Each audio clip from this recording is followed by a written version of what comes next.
My next guest is the founder of Bikers for Trump and says that his group will help calm the protest and keep people safe in Cleveland this week. Chris Cox joins me now. All right. Hello, Chris. How are you? Good. Thanks, Judge, for having me. All right. So I'm walking around the streets of Cleveland today, and I see you in Cleveland on a bike, and it said Bikers for Trump. How'd you get involved in all this? Well, it just evolved. We started off last August and started taking the political temperature, if you will. Traveled around talking to different venues, and as I suspected, bikers were on board. And for these three reasons in this order. First, bikers want to see a commander-in-chief call it what it is. It's called radical Islam. It is one of the biggest threats not only to our country but the world. And as far as we are concerned, Barack Obama is the George Washington of ISIS, and we want to take the fight to them. And second, we like the idea of building a wall and vetting Syrian refugees. And because we like the idea of building a wall, it doesn't make us racist, it makes us patriots. Let me ask you this, Chris. Have you ever involved yourself in a presidential campaign to the extent that you are involving yourself now? And if not, why now? Not to this degree, but because now more than ever we need a change of leadership in Washington. We have to start from the top. And it's more evident than ever as we see that these people coming forward, calling for the destruction of private property, calling for police officers' lives to be taken.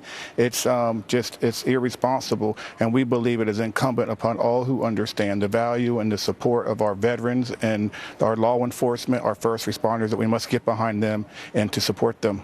All right. Now, Bikers for Trump. A lot of people, when they hear bikers, sometimes they think Hell's Angels. And the majority of you guys are, what, ex-military? Veterans, yes, ma'am. A lot of people have that image in their mind because of Hollywood. But in reality, bikers are not only blue collar, but they're white collar. And many times they have reached the top of their field. For instance, Franklin Graham has a motorcycle ride from North Carolina to Alaska every year to raise money. Jay Leno is a motorcycle enthusiast. Kyle Petty from NASCAR, he raises money every year by on motorcycle rides. I'm not suggesting I know their political orientation. I'm just saying that the idea of the biker is not what most people have in their head. And just for my viewers, the way he looks now is not how he looked this afternoon when I saw him on the street in Cleveland. But how many guys, women bikers? Yes, ma'am. Lots of women bikers. Okay, but how many of you think are going to be here this week? You know, I'm hearing up to 10,000 guys could come in town. I'm expecting about 1,000, but until I see it, then I'll believe it. But just so you know, the Rolling Thunder, they have a ride every year in Washington, D.C., and we actually provided the endorsement from Rolling Thunder to Donald Trump at Memorial Day weekend, and we had over 600,000 motorcyclists. 600,000? Yes, ma'am. And it is a ride to bring attention to POWs, and veterans from around the country come together, and this is for one weekend. And so 600,000 bikers in one weekend, that's a drop in the bucket. I estimate there's probably 7 to 10 million bikers, and bikers are citizen crusaders from all walks of life, and they're very involved.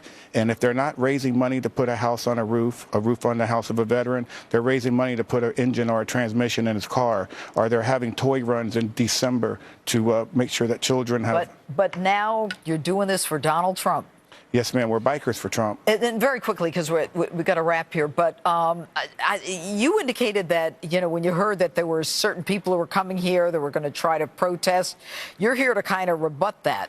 We are going to be standing in force, and if we are asked to, we will form a wall of meat between the police officers and the protesters so that we will be able to circumvent this, you know, we're just not going to stand for it. We're really upset about what's going on. We want to stand behind the police department, the first responders and the firemen, and we're going to do our best to see that no harm comes to our delegates. Chris Cox, it's great to have you on Justice. Thanks so much, and keep on riding. Yes, ma'am.